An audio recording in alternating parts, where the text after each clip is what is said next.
spine flexion isometric hold. We're going to be doing this on a cable machine. We're going to be getting into spine flexion, loading it, and then holding it isometrically. So I'm going to give you just a really quick example of it first. I've got this silver attachment with the bends in it, so I'm going to hold this with the Zercher hold. So I'm going to hold it with my elbows, pop it into my elbows here. Pretty simple. Get into position, widen those knees as far as I can, get into as much flexion as I can, and then pull back. And the plates have come up and I'm done. So for me, I want to focus this personally on my lumbar spine. So I'm really focusing on tilting my hips underneath to get that work in that lumbar spine.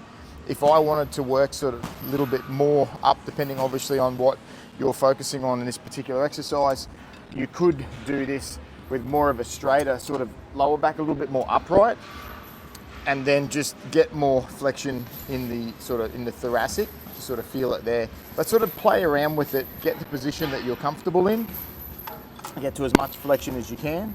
And what you're going to be doing here, you're going to be doing it for a 2-minute hold. You're doing 3 seconds on and 1 second off the whole way through.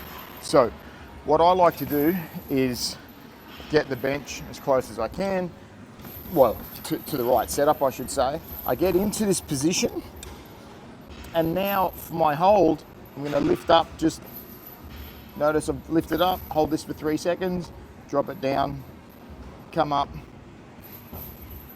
drop it down, and this is how I'm doing 3-second loading, 1 second off, and do that for 2 minutes. If you're doing more of your upper back, what I'd suggest you do is bring your legs a bit closer here. Then you can rest your elbows here as opposed to the plate going down. So this way you can sort of keep your lower back a little bit straighter, so you can focus on that upper back, get that stretch here, feel the stretch where you want it to, and then just lift up, down, up, hold for 3, down. You could even just lift up, you keep your spine where it is and just lift up your arms for 3, put them down for 1, up for 3, down for 1. And there is your spine flexion. So obviously with this one, depending on how you're feeling, you're not necessarily going to let this pull you into as much flexion as you possibly can. You're going to get to the position where you feel safe and comfortable and to strengthen up that connective tissue through that range. Enjoy your new spine.